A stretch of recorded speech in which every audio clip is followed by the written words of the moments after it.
Hello, this is Andy over at Falco Canine Academy. It is Wednesday. I had to look at my computer.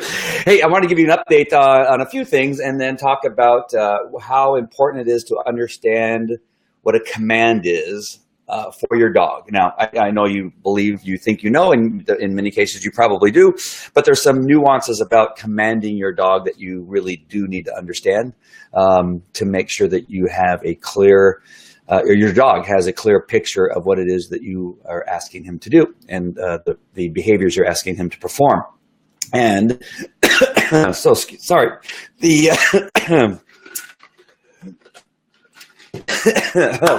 down the wrong pipe. Just took a big gulp of coffee before I went live. To make sure that the longevity of the response to the command with the appropriate behavior, it stays consistent, hopefully throughout the dog's life. So we're going to talk about that in just a moment. I want to first tell you that the 2 dogs that we've been training for bed bug detection are now in the hands of their handlers. We have been training for the last few days. Prior to that, they picked up their dogs and they began the bonding process. So at least Chris had a few days to bond with his dog, and then Christina had a day and a half or so to bond with her dog. I would say that Chris had a little bit more of the advantage because he had longer for the dog to make the connection with him. So the dog has a better chance early on to understand what it is that what is happening to him, that this guy that he's with now is the new leader, and the response to him is going to be a little bit more connected than possibly Christina, although they're both doing well. I'm just telling you about the bonding process. This is an important thing. I remember as a police canine handler, we bond for 2 weeks before we started training.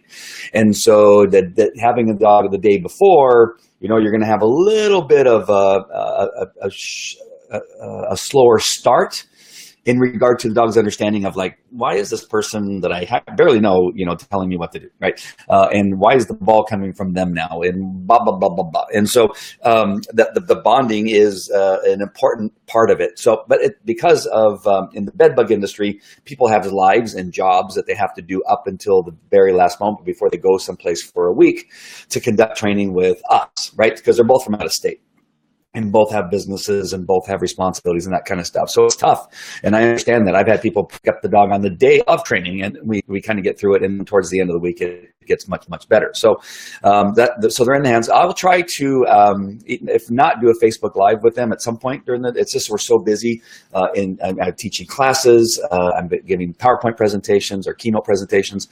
And then we're doing training, and then we're driving to the different training location where we go to. And so it's kind of hard to then think about, I got to do a Facebook Live. But I'm going to try so they can see some of the progress and some of the things that we're doing the best that I can. If not, I will take some video and then do a Facebook Live or just do a recording and put that on the Facebook page. The other thing that I want to tell you about is and I know this is a dog company. Our Falco Canine Academy is all about dogs, but there are some cats that are at a place called the Anaheim White House Restaurant. Anaheim White House Restaurant caught fire several months ago, and they're in the rebuilding process. There, as with many restaurants, there's cats that live kind of on the property because obviously food is thrown away. The cats can, partake in the food that's thrown away, especially at the White House restaurant, which is kind of a high-end restaurant.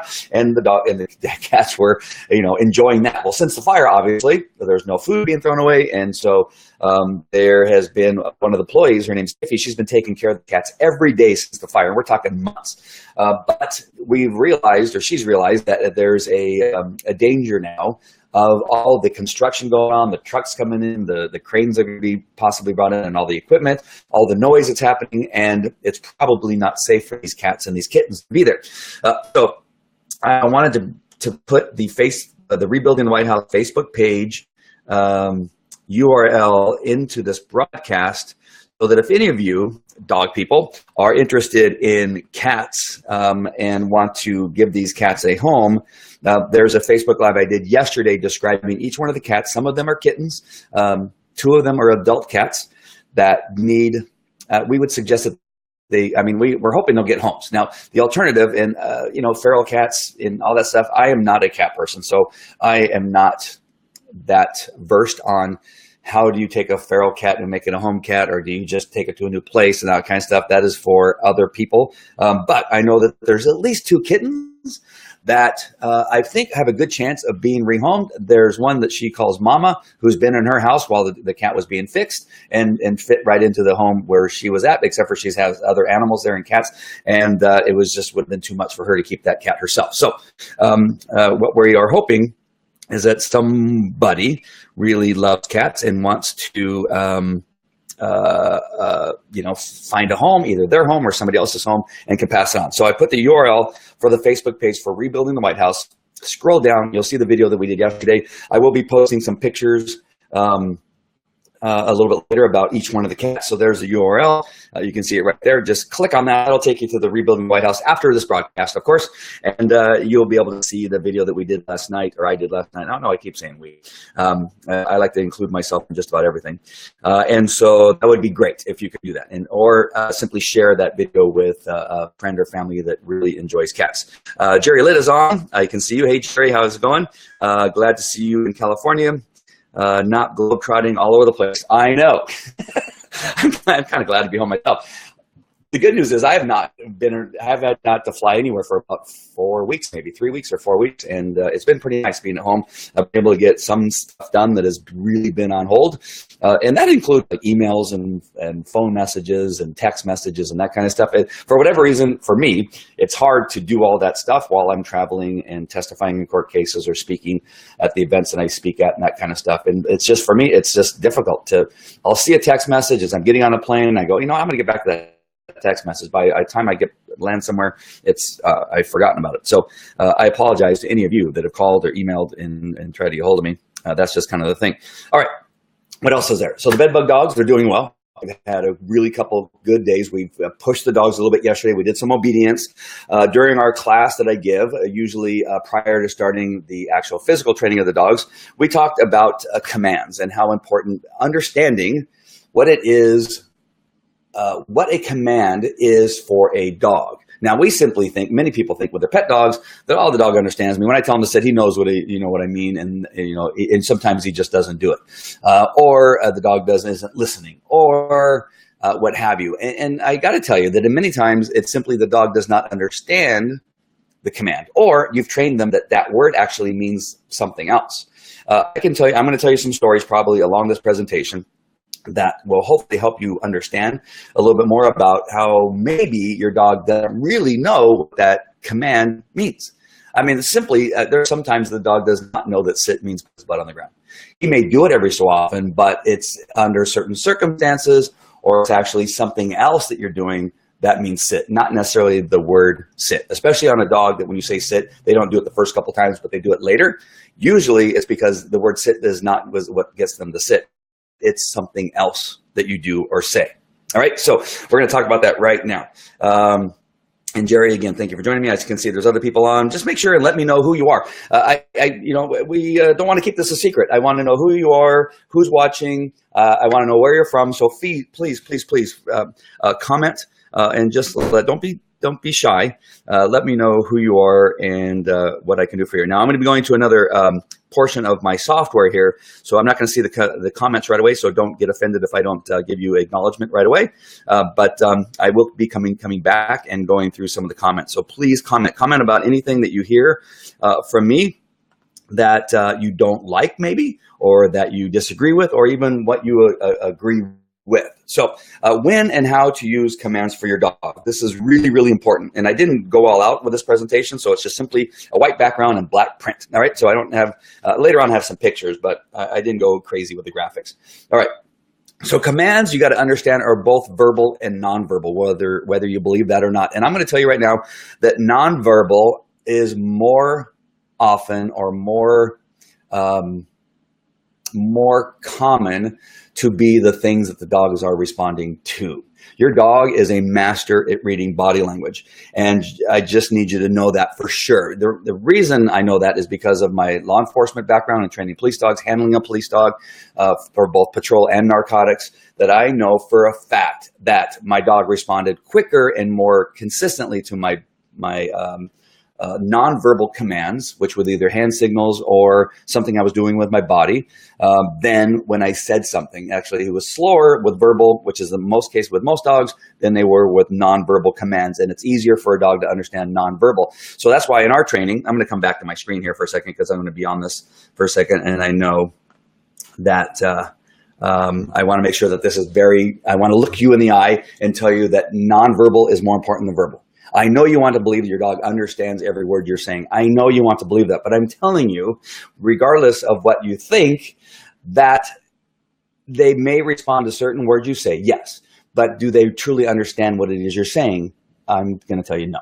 What they're reading in you is your body language, your eyes, your voice, the tone of your voice. It's more than the words that you're saying. All right, so be very careful that you don't get caught up in necessarily the words. In our training, the first 3 things we teach you are nonverbal. Why? Because usually people have verbal diarrhea and they've said commands over and over again, and then they only follow them after they've said it 3 or 4 times, and that it begins the process of the dog ignoring whatever it is you're saying. It's harder for the dog to ignore a physical command. So in our training, stopping means sit. Leaving with your left foot means heel. Leaving with your right foot means stay. Those are the 3 things we start off first. So what happens when you're using nonverbal commands are a couple things. Number one, that it's easier for the dog to learn because you can't repeat stopping. I mean, you can start and stop again, but you can't stop and then stop. You can't. You stop, and that's it. And then you have your dog sit, right? And so it is much easier because we don't throw in the grayness of verbal, which again, the dog does not understand. All right, so the repetition of saying something over and over again actually causes you bigger problems down the road because the dog will learn that you do this thing, you say this word, you verbalize something, and then you take action. So the dog really begins to just simply ignore the stuff that's coming out of your mouth and waits for the thing that they need to really pay attention to, and that is your physical movement that will then cause them to do what it is they're going to do. And so the dog then will beat you to the punch, and when you begin to move into that position, the dog will then give you the response, whether it's a sit, a down, a recall, or what have you, or run away from you. Right? And then the other thing about nonverbal commands is it forces the dog to pay attention to you. If you've ever seen a dog, or you ever had a dog where you're saying something and they actually turn away from you and go away, or they turn their head, and it's because they don't have to pay attention to you, right? It is actually, if I just turn away, I won't see them coming, or I won't have to follow something through. And so it's intentional when the dog looks away. And they can, there's a lot of times they can still see you because dogs can almost see their tail if they're looking forward, almost. And so they probably can see you. And so I just encourage you that follow our direction and then try to teach your dog or be strong in teaching your dog those first 3 commands without verbal. Again, stopping means sit, left foot means heel, right foot means stay. All right, I'm going to go back to my presentation here. Sorry. All right, I know that I went on a little tangent there. And so verbal and nonverbal. Okay, so the next thing is the do's and don'ts. Let's talk about those things right now. So do you know what commands apply to specific behaviors? And everybody in the pack should know what the command is. So everybody should know that stopping means sits, left foot means heel, leaving with your right foot means stay. All right, so everybody needs to be on the same page, and it must be consistent, and you must stick with that. If you decide to use verbal, then again, everybody must know what commands actually apply to that command. So you can have different words for things, right? You can have down, you can have place, you can have what else are they? Plots. You can have off. All of those words mean down in the dog world, whether you're a police officer or a detection dog handler or a pet dog owner. I've heard pet dog owners use plots. I've heard pet dog owners use down. I've heard pet dog owners say place. But there are times where I've heard the husband say down and the wife say place. Oh, I thought we named a place. And so you want to make sure that the one word means the one thing. All right, so stay consistent and know what commands apply to specific behaviors. Don't randomize your commands. That's what I was talking about. Do maintain a normal speaking voice when giving a command, even when you are mad. And don't only follow through after you've lost your temper. So let's come back to our camera here. I'm actually going to take a peek at the comment section and see if anybody's commenting so far on what it is that we are talking about. Do you like to do commands in other languages, like in Canine Life and the PD and yes and yes nonverbal? So Jerry was asking about other languages, and I'll address that a little bit in just a little bit. Let me go back to a little bit about only commanding your dog, only following through or doing something after you've raised your voice or after you've lost your temper.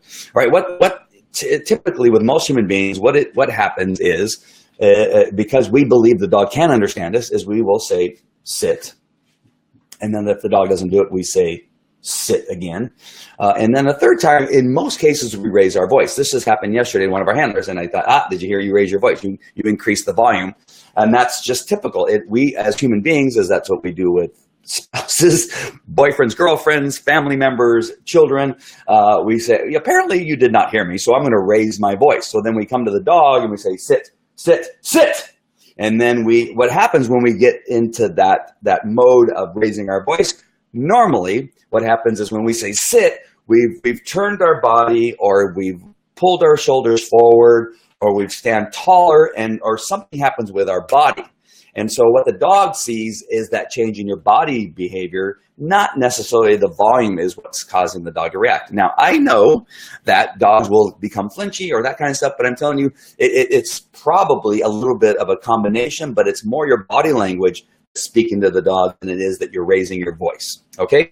And so what ends up happening is the dog is now we're talking about the command, right? So if you said sit twice and the dog didn't do it, but the dog did sit when you said sit and said it louder, it's because the dog is reading your body language. That probably after you get mad and do this, then you probably grab a leash or you grab his collar or you take some type of action. So what's happening is the dog knows, okay, the next step is that that goes physical, so I'm just going to go ahead and sit because I recognize that body language. So what ends up happening over time is that shift in your body language is actually the command for sit, not the word sit. So very, very important to understand that, all right? And so what I have learned over a period of time is that I'm pretty much the same in regard to the commands. And I rarely get to a second time. Usually I say sit, the dog doesn't do it, I take action, and I get the dog to sit, right? So the dog learns that I'm only going to say it once, and then we're going to make sure that you sit. When we say down, I say down, or I give a hand signal down. If you don't do it, then we take action quickly, because we never want the dog to count or look for that alternative thing that you do to then get the down. We want that first command, that thing, whatever it is. If it is not verbal, it has to be on the first time. If it's verbal, it has to be on the first time, right? And you have to reinforce it. Very, very, very important. Hey, Chris. Chris is one of the handlers is the handler of Olive, and he's decided to join us here from his hotel, which is just right down the street. Hey, Chris. We talked about this yesterday, and so I thought it was important to bring to our community here on Falco Canine Academy. All right, and now let me talk about what Jerry asked about the other languages. It is fun to use other languages. I don't know that it's necessary. It's not even necessary for police dogs. What I think in regard to police dogs is that we do that, and even I did it. I taught my dog actually came from Germany, so we use German commands. We have dogs that come from the Slovak Republic, and so they use Slovak with those dogs, and Czech with those dogs, or Dutch with the Belgian Malinois, and that is because it's cool. There is no proof to me, and even in the other experts that I've worked with over the years, I've worked with probably the top 10 dog trainers on the planet, and none of us believe that because we're teaching another language, it's so that a bad guy can tell our dog not to do something, right? But that's the belief, right? The belief is that we use the other language because we don't want other people giving our dogs commands. It does not matter. Again, your dog does not speak any of these languages. Your dog really doesn't understand any of those languages, and the dog is just simply responding to a cue. Right? The cue is the way that word is said and the way the word sounds, and that's what the dog is responding to. In many cases, the dog is responding to you as the leader. And so it doesn't matter, because we've shown this. If you look at some of the videos on our YouTube channel and go back, or maybe even way back on our Facebook page, there's probably some training where you see a line of dogs, and we even do this in our pet dog training, where you see a line of dogs, 10 police dogs, 10 pet dogs, whatever it is, and individually the people are calling on their dogs. They say here, and of course, in the beginning, a couple of dogs will get up because they just hear the word here, but the dogs really begin to learn what you sound like and that you are calling them. And so when you have Jim here with his dog Spot, he says here, and the dog recognizes that voice. That's my owner, and the dog begins to come. All the other dogs stay because, again, the dogs are not understanding the word. They're understanding that their human being is using that cue in their tone of voice, in the way that their voice sounds, and the dog is responding to that, right? So now we go back to police dogs, why we use other languages. It doesn't matter. I'll go to the dogs and say here, I'll say Farpignugan, I'll say Platz, I'll say Omenzi here, I will say Foos, I will say all the words, and none of the dogs respond to me, right? But when the handler says here, the dog comes. Or the handler uses a hand signal, or this hand signal, the dog then responds to them because the dog is responding to the fact that that's not somebody else. So the likelihood of a bad guy saying something to them and getting the dog to stop biting them is, especially not biting them, stop biting me. Or they say ouse, or they say out, or they say foos or plots. The dog's not going to let go. The dog's probably going to bite down harder. So I hope that, but it is cool to use the other languages. It is interesting. I think that when you're out in public and people, it causes conversation and that kind of stuff, but it is so that a bad guy in regard to police work can tell the dog to do anything. A bad guy can never use the dog against the handler or get the dog to stop biting or anything. Because the dog is totally reliant on the handler and totally in tune with the handler because they train constantly, and that is this is supposed to be. Hey, Teddy. We got Teddy on. We got Chris. We got Jerry. And so I want to make sure I was looking at the PDNS nonverbal. Yeah. And so there are some even nonverbal police commands and things like that we use in SWAT training and things like that that are distinct and unique to police dogs. All right. Oops, I went to the wrong platform. All right. So back to the presentation. Hold on. There's like all at the same time. That's I don't even know why I told you that, but that's that's what. Do correct from a normal position for your body, hands, back, and legs. Don't wind up for the correction.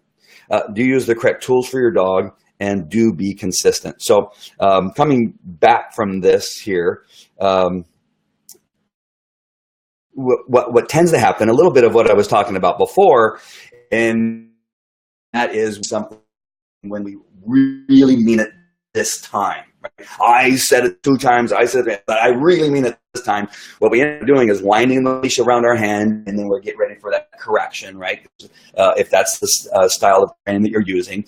Or we reach into a pouch. Okay, I'm going to get you to sit because I'm going to use your treat and get you to sit. Or we get the toy out. Do you want this toy? You better sit, right? And so what happens is we're using something physical. We're doing something physically to change what it is that we look like. And that is, again, is the setup for the dog to understand, okay, they've said it, 3 or 4 times, whatever it is that human does, whatever that bark is that they let out. The bark sounds like here. The bark sounds like sit. The bark sounds like, you stupid dog, how come you don't hear me? How come you're not listening to me? All that barking to that dog just sounds like, I don't know what they're saying. But all of a sudden I see, he gets like this, and all of a sudden I see that he's doing this or he's doing this. Now I know, I recognize that behavior from my human being, that something's about to happen. So, and sometimes they guess. Have you ever seen a dog guess? So you've given the sit command, and then you wind up and the dog lays down like, whoa, was that what you wanted? Maybe not, right? Or the dog rolls on its back. Maybe you wanted me to roll on my back, right? And so the dog gives a response, and sometimes he's right, sometimes he's wrong. If the dog does understand that the thing you say, like sit, is what you're looking for when you do this to give the sit correction, the dog recognizes this as the sit command. Right? When you go to give a down correction, you probably turn your hands over so you can give a down correction. The dog recognizes that as the hand signal for down, right? And so that's why you don't want to wind up. So when I say sit, I'm usually, if for a dog that I know is not going to sit and we're still in that process, or I have a dog that suddenly has decided that it's not going to sit on the first command, I will now, because I have the knowledge that the dog's not going to do it, I get myself prepared for that whatever action I'm going to take. So if it's going to be taking a shorter leash and pushing the butt down, I make sure that I'm already in the spot I need to be to make that happen fast. So I can do it before the dog beats me. Right. So what happens is, in most cases, is that the person winds up and they get ready to do whatever they're going to do, and the dog sits and they go, okay, all right, good job. And you don't follow through. When you don't follow through, the dog learns, hey, I'll just wait until they wind up, and when they wind up, then I'll sit. Right? Because again, that becomes the command. The winding up becomes the command to sit. So how you beat that is you want to make sure that you're in position, you're doing what it is you need to do at the moment before you give the command. Right? So make sure you're in position, the dog doesn't sit, nope, and you're about that fast, right? Get the dog in that position right away so the dog does not pick up that, whatever nuance they need to pick up in order to decide that is the body motion, or that's the language, the body language that you're going to give him when you actually want him to sit. So if stopping is the command, you want to make sure that you're in position, you stop, get the dog in the sit position. You stop, get the dog in the sit position. You stop, and you'll see the dog want to beat you to get in the sit position after you've repeated that 3 or 4 times. We saw it yesterday, right? Yesterday, Chris and Christina, I just realized they have very similar names.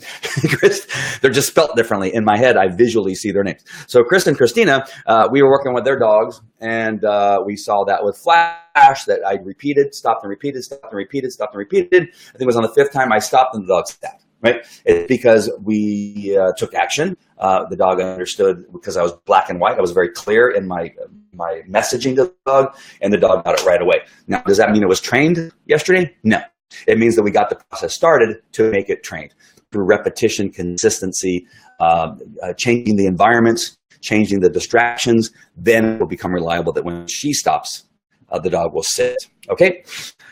Whew, man. All right. So I covered up. Oh, the tools for the dog and for you. So remember our philosophy, if you've been a part of our training, is that when we select a collar, which is the tool that we're going to be talking about right now, when we select a collar for your dog, it is not for your dog. It is the tool that's best for you as the human being, right? It's the one that you need to communicate clearly with your dog. Now, we won't give necessarily a soft dog that responds pretty well to just simply a strong voice, and they have a man as a handler who's let's say 195 to 210 pounds of muscle, and put a pinch collar on that dog. Right? It doesn't make any sense. However, there are many trainers around, and there's some very close to me, and some of my old trainers that used to work for me, that every dog that comes in another training program, they put a pinch collar on, which I think is ludicrous and crazy. Why would you do that? Because there's many dogs that, especially with the human being does not need the pinch collar with that dog. As a matter of fact, they need something way different. Maybe a flat, a thick flat collar with that dog, and simply need to be, now the handler needs to be trained. How do I get this dog to respond to commands using a configuration that works best for that handler? Now that's your job as the trainer, to teach that handler to be successful with that dog and the piece of tool that truly is a fit for the human being and the dog. Now, conversely, you would not take a dog, let's say I don't want to pick on the pit bulls because that's just an easy target. Let's say oh my gosh, now I can't come up with another dog. A German Shepherd who has very strong, has aggression, but it's not fearful aggression. It's a strong aggression, like a true aggression as opposed to a fear aggression. And you have this dog, it's 90 pounds, and the owner is female. And I'm sorry, I don't want to pick on females right now, but it's just easier for people to picture. You have a female who's 110 pounds. The dog's 90 pounds and aggressive and strong. Right. The last thing I want to put on that dog is, say, a harness. Right. The last thing I want to put on that dog is a very thick collar, because you're going to ruin the relationship. The dog is never going to respond necessarily to a 90-pound woman. Would I make her again? 110-pound woman with a 90-pound strong, aggressive dog. It's just not going to work. In that case, the woman, to be successful, probably would be better off with some type of training collar, like a pinch collar or a choke chain or something that fits. That if her timing is good, you could probably go with the choke chain. If she's she's just, I just want this dog to stop pulling. I just want this dog to stop barking at other dogs when I'm on my walk, and it really doesn't have the interest or time to learn. You may want to give her a pinch collar because she may not have the timing or the desire to have the timing that she needs to have a choke chain with that particular dog. Does that make sense? So the human is the one who you need to look at as what tool you're going to use, not the dog. I think that's a big mistake that trainers make, is they believe because this dog is strong, it needs a pinch collar, or the dog has aggression, needs a pinch collar. Wrong. Sometimes a pinch collar makes the aggression worse, right? I almost, I'd say 99% of the time I get a dog and have gotten a dog in the past for burden train, I don't use a pinch collar. I've not used a pinch collar in training my own dogs or a dog for somebody else, unless I need to do it so that I can introduce the pinch collar so that when they get back to the handler, that's the tool they're going to use, so that the dog is used to it and understands what that means. And I have to back down what it is that I'm doing, because it may not be good for the dog. All right. Gina, let's see. Oh, wow. We have a lot of comments here. Are you going to cover how to keep the dog from getting distracted and focus on the handler? I did. Yeah, I will. I did a little bit, but I will come back to it. I'll try to remember. I'll go through some of the questions before I end this and talk a little bit about that. That's a good question. Thank you, Jerry.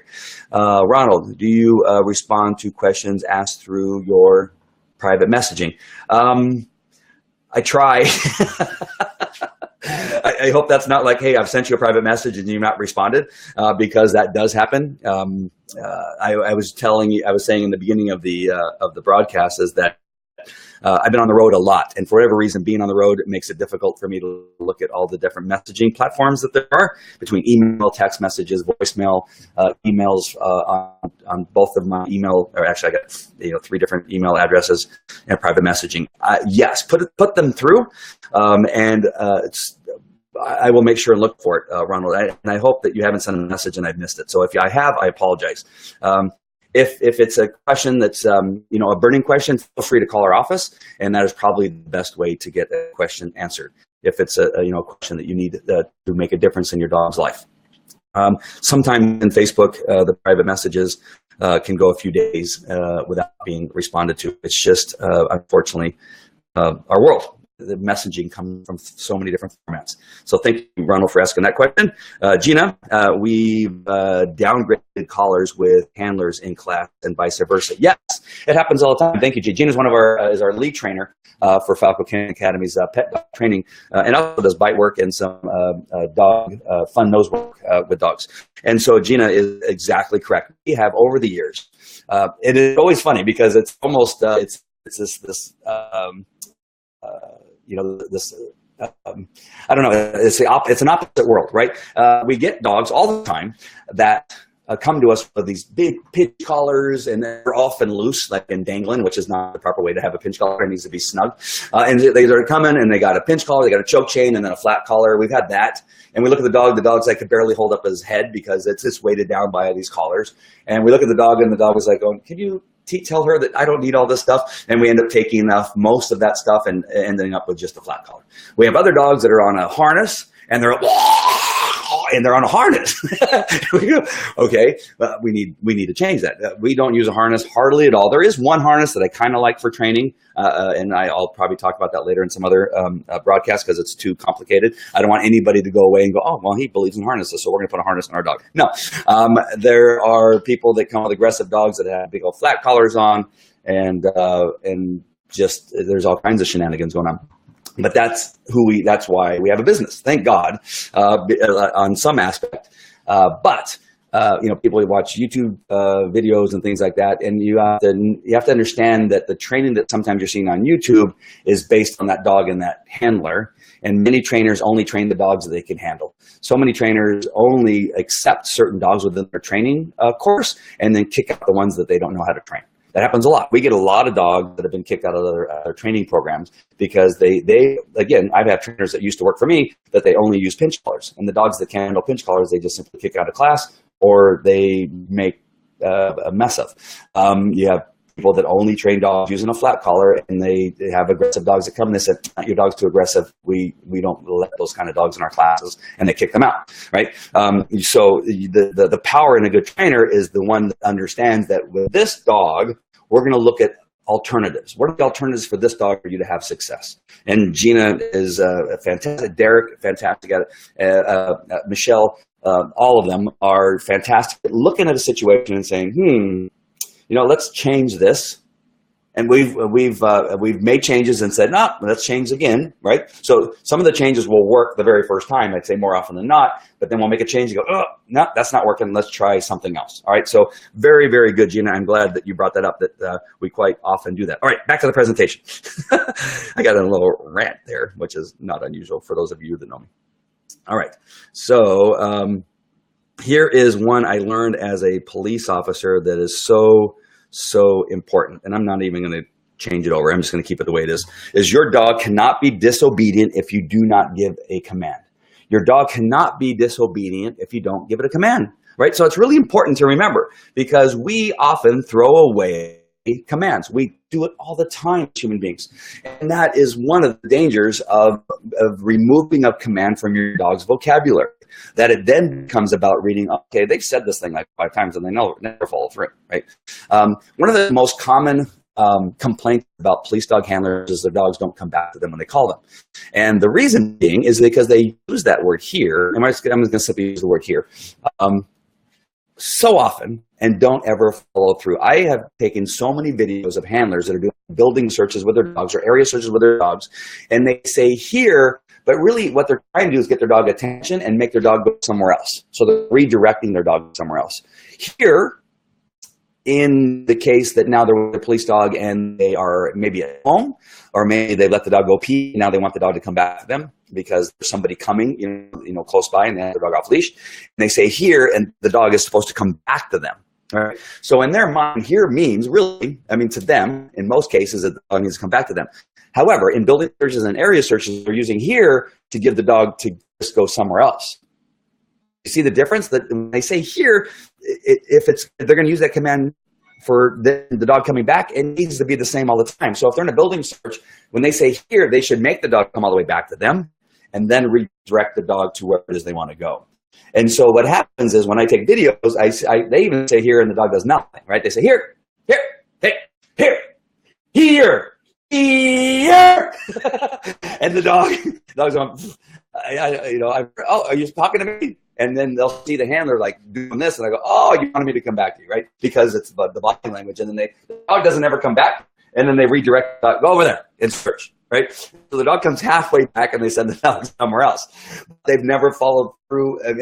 Not never. They more often don't follow through with requiring the dog to come all the way back to them when they use the word here. So they've done that 15, 20 times. They do 10 building searches in the training. Not 10. They do 5 building searches in the training. So they've said, let's say 5 times. So a lot, right? So they've said it 50 times. They've said here 50 times in an average monthly training session, where they've said here, but the dog never had to come all the way back to them, right? The dog never had to come back and make contact. And then later on, they're in a scenario where they're doing a call off. They send the dog there, here, and the dog just keeps on going. Oh, I can't believe he didn't come back to me.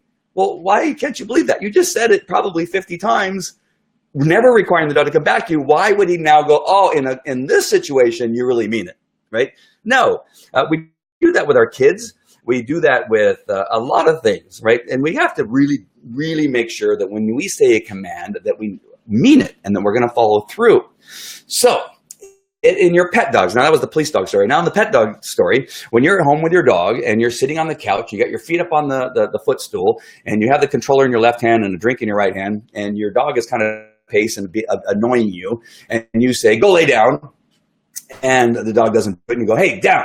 The dog doesn't do it. And then the dog kind of just gets up and kind of goes out of the room, and you go back to watching TV. You just said the word down, never requiring to do it. And so there you go, right? You said the command, you've thrown the command away twice. You didn't follow through. And then later on, you're mad because you're in a situation in front of somebody, whether it's on your walk or at Petco because you're going to get dog food, and you say down, the dog looks at you like you're crazy, right? And you're going, hey, I told you to down. And then you call up Falco Canine Academy, or you call your trainer and say, I don't know what's going on. My dog's not downing. The dog used to down, but now he's not downing. Right? It's because you threw away the command in so many situations that the time that you really needed it is not going to down. Unless you go to that, wrapping the leash around your hand and getting that position, and then the dog is responding to the body language. Whew. I get excited. All right. So, give me some feedback. What do you guys think about all of that? What's on your mind as I talk about that stuff? I really want to know, but it is really important. You need to understand that your dog cannot be disobedient if you do not give the command. If you're on your couch, again, I should give the solution, is that if you're on the couch. Oh, I'm getting a phone call. I heard these bongos like from Africa. If you're on your couch and you're in that situation where you have a controller in one hand and a drink in your other hand, and your dog is bothering you, put the remote down, put the drink down, take your foot off the footstool, and give your dog the command. And when he doesn't follow through, if he doesn't, you're going to get up and you're going to reinforce the down. You're going to get up and you're going to take him where he needs to be. If it's a place that he's supposed to be downing, if it's on his bed, if it's next to your side, whatever it is, you're going to get up and follow through. All right. So that's the solution. If you can't do that or not willing to do that, just don't say down. Just say, you know what, I'm not willing to do that. So I'll just let him wander around. So don't give the command unless you're ready to support that command. All right. Okay, the next slide is, but if you do give a command, make sure and back up. That's what I just said. So I'm not gonna beat that point up as much as I probably normally would. All right, here's an important one too. You must be the same at home as you are in public, and vice versa. You must be the same. Just like kids, and I'll go back to kids again. What happens is your kids understand it at home. Maybe if you're very stern, that you're stern at home. Right? If you're the type of person that yells and screams, that's where you do it. You're not going to do it necessarily at the grocery store, and so. Kids and dogs can learn that at home, you really mean it when you say something, right? When he says down at home, he means it because he grabs the leash and he follows through. When he says come here, it really means come here. And what can happen over time is that you can change when you go out in public, because now you want to try to do things without going hands-on. You want to try to do things without giving the correction that you've been using. Especially if it's a harsh correction, most people know. Like if you use harsh methods with your kids, whether it's pinching them on the shoulder or spanking them on the butt, that kind of stuff.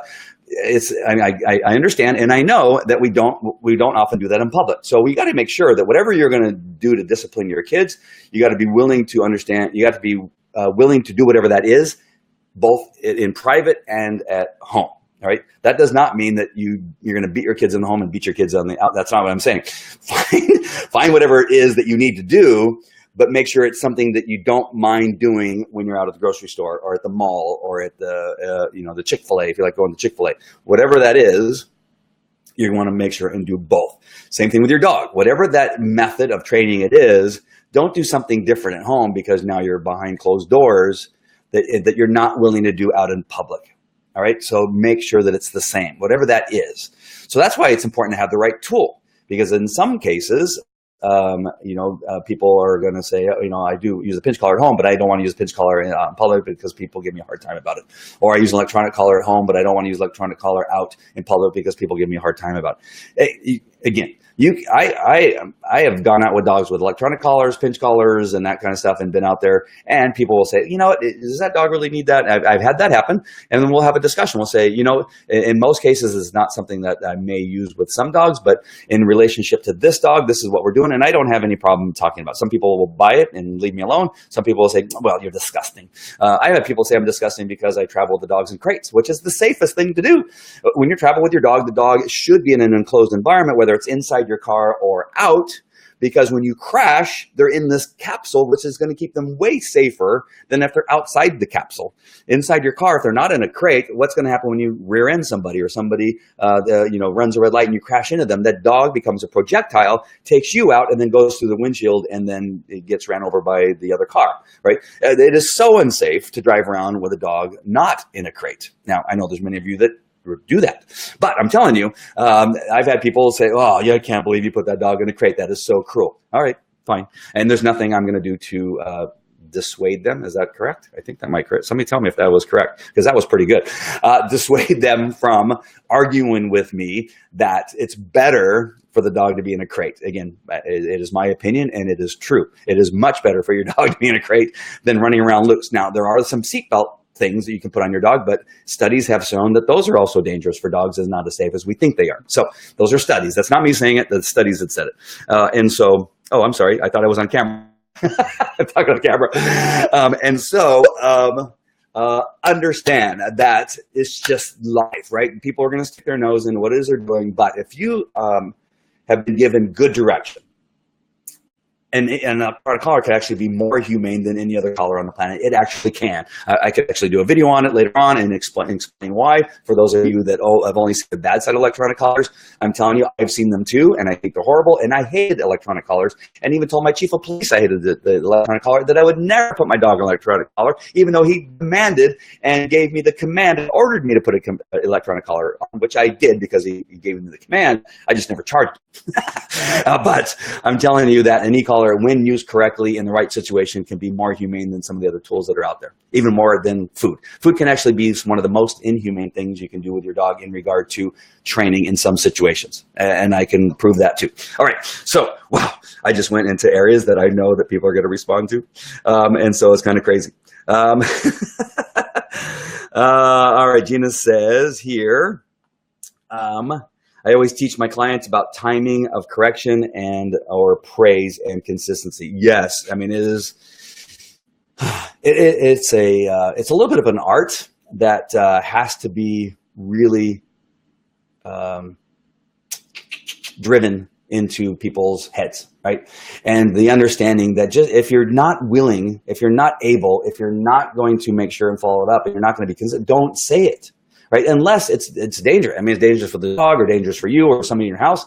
If it's simply just these commands, like your basic commands, like sit, down, stay, heel, right? Don't do any of those unless you're willing to support it and back it up and stay consistent with that and say it once and don't say it more than once. All right. And so, yes, what Gina says is you always, I mean, I don't say always, never, or always. I already said always, because it kind of gets you in trouble. But this is one of the times where she's correct. You always have to make sure and explain to human beings how important it is to have timing and to have consistency in training your dog. All right. What other wise thing does Gina have to say here? I knew there was something else. Or who was it? Somebody. Oh, Jaylet. And tone and volume of voice needs to be consistent. Yes. Yes. Not yelling at your dog, raising that voice in police work. Listen, police work, and I know I go there a lot, and it's just because I can take high-end, high-energy situations and tell you that we can do this stuff in those areas that I know that you can do with your pet dogs. I know that dogs that are aggressive towards other dogs is stressful. It's stressful for a police officer to go into a building after an armed suspect with your dog, and yet we can whisper to our dog, right, as we're going through from place to place. We can down our dog with a hand signal. We can down the dog by simply taking a knee because we've trained our dog to do that, right? We can do those things in high stress. Our hearts are pumping, right? We are scared. I'm telling you, a cop who says they've never been scared are liars, right? When I had gone into buildings with armed suspects that I did not know where they were at, and we're in darkness and I'm trying to use my flashlight, who has the advantage? The bad guy. We all know that. So me not being scared would be stupid, right? And so I know with my heart pumping, my hands sweating, and as nervous as I am with three guys behind me or to my side, that under those situations, I can control my dog without raising my voice, using only sometimes hand signals or body language, that raising the voice is doing nothing for you in relationship to your pet dog, right? Raising the voice does nothing. If you have a high-end situation where there's a lot going on, you may need to raise your voice so your dog can actually hear you or pay attention to you. Yes, I understand that. But in most cases, a calm voice or something else is going to work just as well if you've laid that groundwork with your dog that, when he says this, and no matter how he says it and no matter what tone, he follows through and the dog will pay attention to you. A dog can hear a field mouse 100 yards away. I tell people that all the time. There's no reason that dog from 4 or 5 feet away from you can't hear you. Now, their focus, the distraction can be so heightened that you need to kind of get their attention. Yes, And you can use a leash correction. You can use, some type of other movement to get your dog's attention, but that doesn't necessarily mean you need to raise your voice. Sometimes you do, just to get over the volume of stuff that's happening or get into the dog's head just a little bit. Yes. But if you maintain that low level, maintain that training, things will work out better for you. Wow. Again, went on a little bit of a tangent there. So sorry. All right. Did I beat up that point enough? You must be the same at home. Yeah, you must be the same at home as you are in public. All right. I'm going to go through some of the pictures here, just kind of describe what's we're illustrating here in these pictures. And where did my program go? Where is it? I lost it in the mix of all my other programs. All right, I'm going to go back to play mode on my slides here. All right, so this is my daughter. She, at that point, was like 3 or 4 years old and was very light. So maybe about, I don't know, how much does a kid that age and that size weigh? I can't remember, 25 pounds, something like that. That police dog right there, his name is Bruno. He's a patrol dog and a narcotics detection dog, very strong. He's about 90 pounds, and she could walk that dog.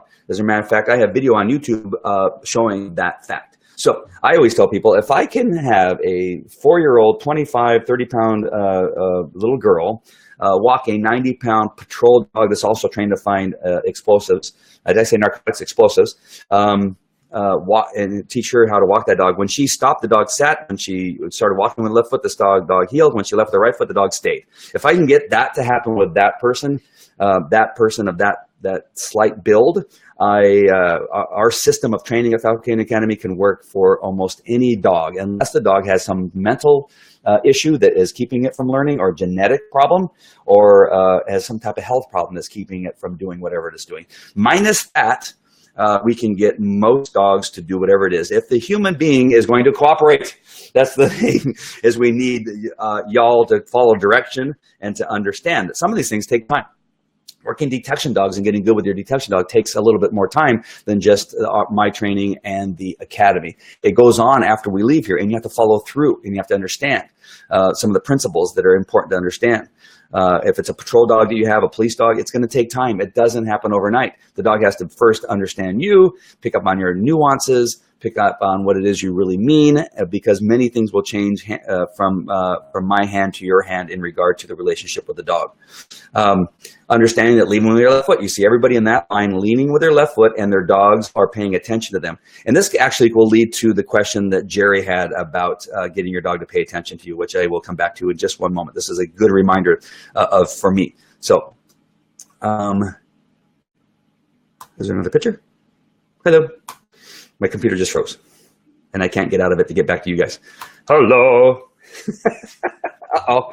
I hope you're still on there. I don't know if you are, but my computer just completely froze in this PowerPoint presentation. Ooh, there we go. It's saved. Let's go back to these pictures. There's a dog that when we stopped, he sits. And the dogs here, there's one dog, a little Chihuahua. I actually thought that was another dog the other day when I was looking at it. And then you get your certificate, and it worked for any age, whether it's my daughter at 3 or 4 years of age, I can't remember how old she was there, or you're in your, what are these people, in their 60s, probably 70s, and with their cute little dog there. It doesn't matter. As long as you follow through, you follow direction, and you have the basic understanding of what it is you're supposed to do, you are going to have success. All right, let's talk about how you get your dog to pay attention. I think that one of the best ways, Jerry, to have a dog pay more attention to you is going through the process of teaching those nonverbal commands.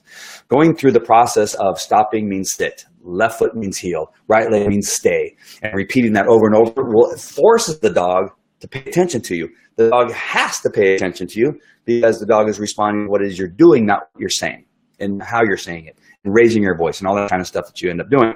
And so a dog will tend to pay attention to somebody that more often uses body language commands or hand signals than somebody who does not. So that's one of the most important things. And again, just sound obedience, just doing good sound obedience on a regular basis makes that connection stronger. So many people are afraid of obedience that it's going to make the relationship bad.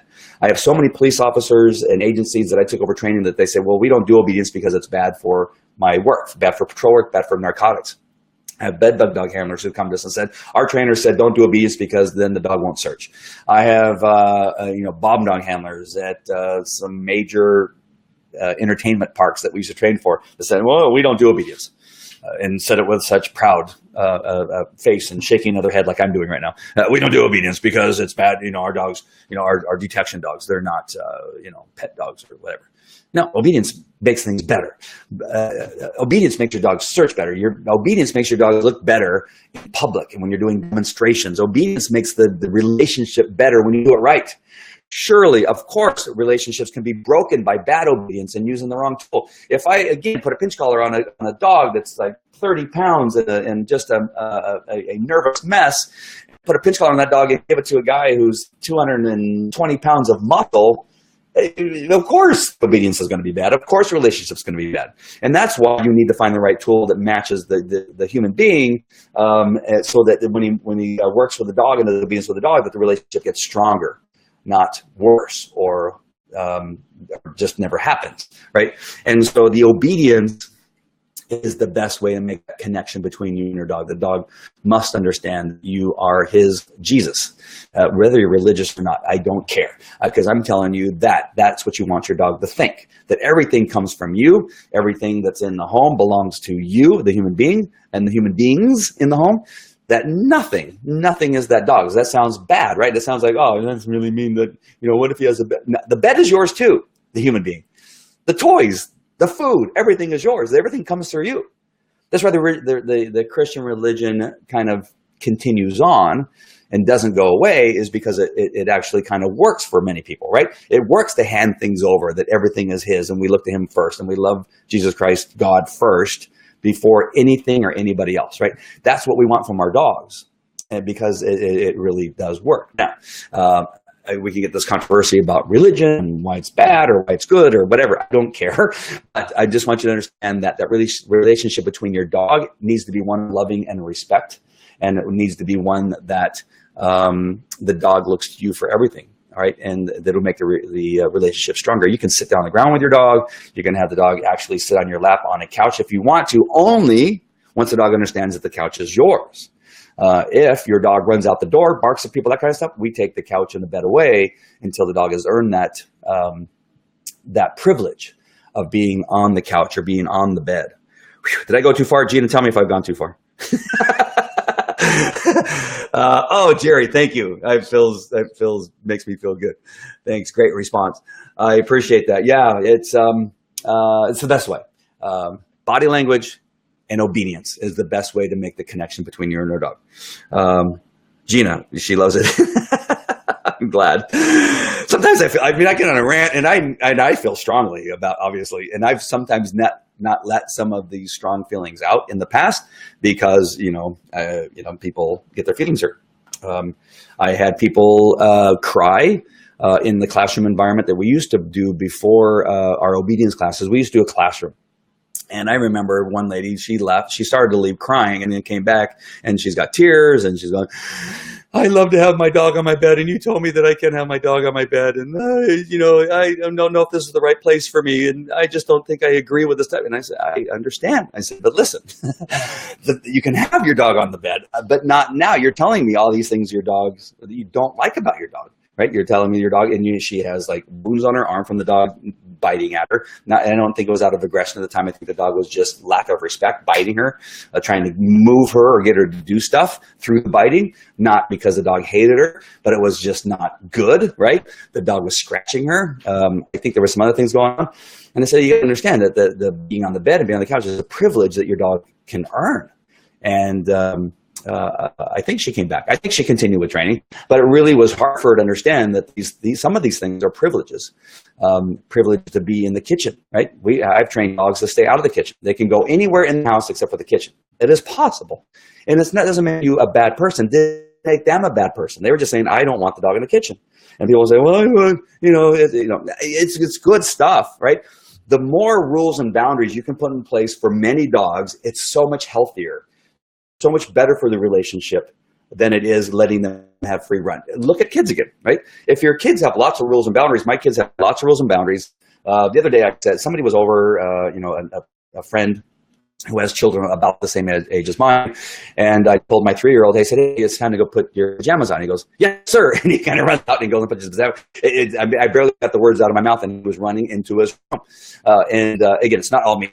His mom does a fantastic job of teaching and working with him. And we have the rules. The rules are, I only say it once, right? And if you don't, then something happens. I don't, the e-collar on them or orange collar, but we take action. I get up and I move, and I, again, don't say it unless I'm going to back it up, right? And so it works. It is important. My son loves me. My son gives me a hug all the time and tells me he loves me. All my kids do. Even my 23-year-old, who's been through hell and back with stuff. And I've had to be very strong. I've had to have some tough love moments. I won't mention them here, but there's been, if you can imagine what tough love means, where you have to make a decision that this is going to happen unless you do A as an adult, right? And you don't do that, then this happens. My daughter loves me probably more now after the tough love than she did before. All right, so the same thing happens with a dog, right? The dog needs to understand that there's rules and boundaries. When those rules and boundaries are followed, then there's some things that can happen, right? So when the dog has aggression, we don't go for a walk, in a park where the dog likes to be until we get control of it here at the home. We don't inside the home. Then we can venture out to the front yard, and this is where we go next, right? You now have the privilege of going for a walk. It could be just 2 houses down and back, and then back in the backyard, or back in the house, right? If you don't show aggression. And then the privilege next is we get to go 4 houses down, right? The next thing is we get to go to Tri-City Park, where there's a bunch of dogs, and we may spend a minute there and then back in the car and drive back. Yes, I know, but it's a pain. But it's one of those things you have to do when you have a dog that has a strong aggression.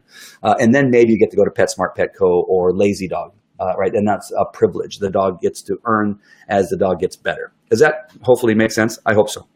All right. You need to have a strong foundation of leadership structure to give those privileges to your dog. Yes, Gina, I love it when you're on. And Gina is just not an agreeer. I mean, really, we've had lots of discussions. We have a meeting that we're supposed to schedule so that we can talk about some more stuff. I know we have to do that. And Jerry, great for joining and that kind of stuff. Again, if you're watching a replay and you're not with us live and you want to respond, still comment about some of these things. I will get a notification, of course, as you know how Facebook works, about that. And we'll want to hear from you and want to know what it is you think. I want to know, again, I don't need you to agree with me. I need to know how you feel, and you need to know what it is that you think about what it is we're doing. And that way we can have a discussion. Discussions are good. Discussions are things that make us better. It'll maybe cause me to think of something a little bit differently.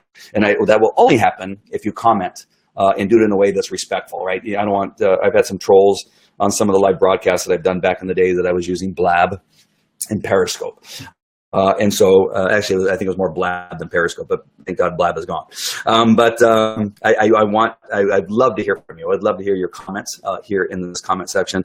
Again, I'll get notifications about your comment and would love to hear from you. All right.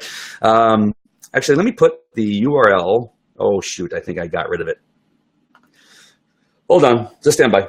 Just speak amongst yourselves as I'm finding the URL that I need to give to you. If this is your first time watching one of our shows, there's a URL that will send you to a place where you can get one of the papers that I wrote on training your dog with love and respect. And then in that link, after you've gotten the free report, there is another program that you can choose or choose not to get into, and it's called Dog Park Etiquette, where you can actually, and I'm not a fan of dog parks, but this training program teaches you how to use a dog park as a tool to make your dog much, much better. I'm almost there. Hold on. I think this is the URL here. Hold on. I'm almost there. All right. So if you want that free report, I've actually turned it into a book. I made it a #1 best-selling book, but I don't want to give you that yet because I'm adding more stuff to that book. And when it's done, I will give it to you, even though it's already up online, and I'm not going to give you the name. All right. I think this is the correct URL. Oops. I put it in the wrong place. Hold on. Here it comes right now. Click on that link. Just put your name and email address. The free report will be emailed to you. Just make sure. I got to make sure that that is actually the right URL. I probably should have did that before I put it in the comment section. It is. Okay, so yeah, that's the correct URL. So click on that URL if you want a free report of training your dog with love and respect, and consider maybe getting into that program. It's like $9, something like that, $10 to get into the training program for dog park etiquette and training your dog while you're at a dog park. It's very powerful. It's a good way to go to a dog park. Again, I'm not a huge fan of dog parks. You never know who's going to be there, but if you go there with a plan and you go there knowing if this happens, this is what we're going to do. And maybe there's in the training, there's stuff you do before you actually enter the dog park to set yourself up for success. And will actually, again, make that relationship stronger between you and your dog. The dog park isn't necessarily for your dog just to go out there and play with other dogs, because playing with some of those other dogs is not going to be healthy, or it can be dangerous for your dog. It really is for the dog to kind of get socialized, healthy socialization. It's again, we'll go back to kids, right? We would not, and do not, and I do not send my kids into a playground without monitoring what's going on, because sometimes there's bullies there. Sometimes there's things that are happening that you need to get control of the kids. There's a park locally here in Brea. There's a skateboard park and stuff like that. There's language going on there. There's odor in the air that reminds me of something I used to arrest people for, and that kind of stuff. And so we don't just take them to the park and let them loose and good luck, right? Especially young kids. We monitor what's going on. We get them out of situations that are going to get them in trouble. And that is kind of what dog park etiquette will teach you on how to use the dog park to create a better relationship between you and your dog. All right. So that's it.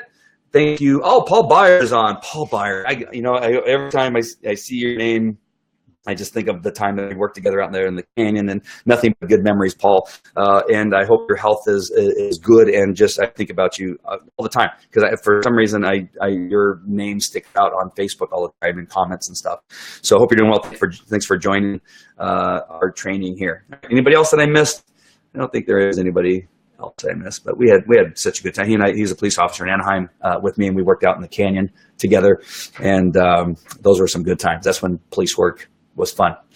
He's still in law enforcement, I believe, and it's probably fun where he's at, but I know that it's not as much fun as it was when we worked together out there in the canyon for the Three Amigos. All right, that is it. I got to get ready for the 2 handlers that are going to be coming here shortly for Bed Bug Detection Dog Academy, and so I got to take care of that, and I will see you at the next broadcast. Hope this was fun for you. It was fun for me. I will see you at the next one. Again, don't forget to comment, share, like, and make sure that you get announcements when we are going to go live and you can join us. All right, take care. Bye. One more button. Goodbye.